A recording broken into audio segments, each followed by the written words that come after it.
So the second type of equation we're going to be writing to represent linear functions is called point-slope form. So what is point-slope form?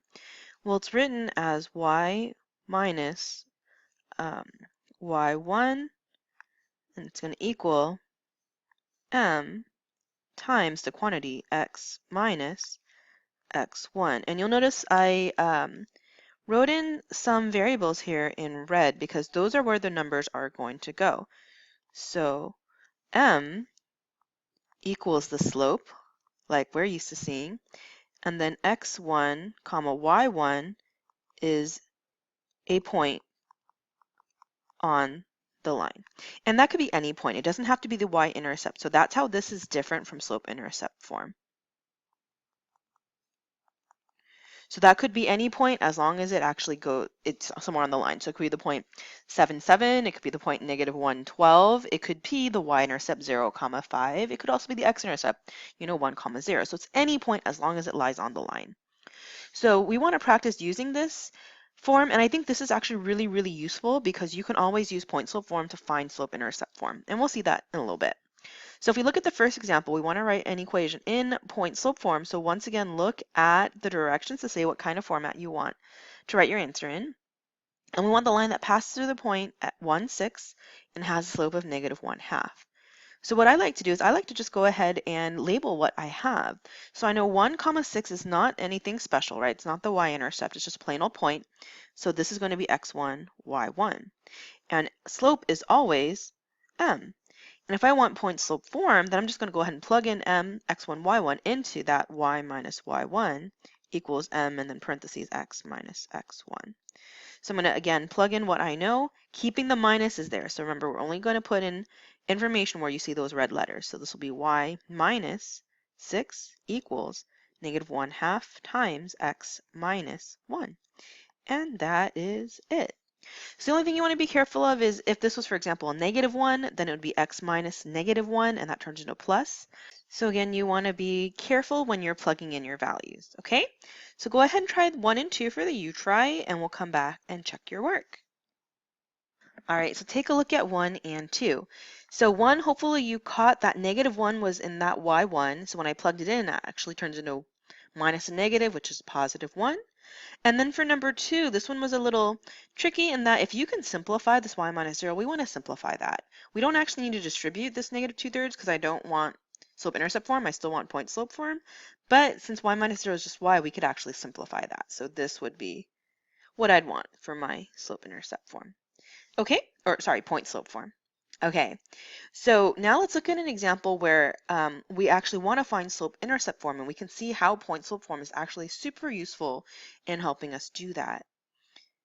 So if we look at example B and C, it's the same idea. The only difference is B has a graph and C doesn't. So when there is a graph, or sorry, let me back up. When there's 2 points, remember the 2 things we need to know to write the point-slope form is what x1, y1 are, and m. So when you have 2 points on a graph, it's super easy. Remember, slope is just rise over run. So you can just count that. So I went up 1, 2, 3, 4, 5, 6. That's positive 6. And to the right, 1, 2, 3. So that's positive 3. So that m is super easy to find. 6 divided by 3 is 2. And then you just pick any point. It doesn't matter. Either of these could be x1, y1. I might want to go left to right and call that x1, y1. And then plug it in. But either of those points would give you the same thing because remember, for point slope form, any point on the line can be x1, y1. So to write this in point slope form, I've got y minus negative 6 equals 2 times x minus negative 2. Remember, minus and negative turns into a positive. So y plus 6 equals 2 times x plus 2 is the point slope form. But remembering again to look back at the directions, it says, hey, I want this in slope-intercept form. What is slope-intercept form again? Well, that's y equals mx plus b. So how is this useful for point-slope form to go to slope-intercept form? Simple. Distribute and then add or subtract. So y plus 6 equals 2x plus 4. Then I'm going to get y all by itself to get y equals 2x minus 2. And there's my my slope-intercept form. Okay, if we look at part C, Now I don't have a graph, but I have 2 points. So what you could do is you could graph it and count your rise over run, but you could also remember slope formula. So remember if you have x1, y1, x2, y2, m equals y2 minus y1 over x2 minus x1. So I can just plug that in, right? 5 minus 1 over 13 minus negative 3. That turns into a 4 over 13 plus 3, which is 4 over 16, which is 1/4. So there is my slope, right? Then again, either point's fine. I'm just going to keep going with my x1, y1. I'm going to go ahead and plug this into point slope form. So y minus y1, which is 1, and then taking my m times x minus x1, which is a negative 3. Notice again, minus a negative. So I'm going to make that a positive. And then I want to make this slope-intercept form. So once again, reading the directions tells me my answer needs to be in y equals mx plus b. So what I'm going to do, just like before, distribute, then add or subtract. And what I want you guys to see here is it's perfectly fine to get fractions as parts of your answer, right? Fractions aren't wrong.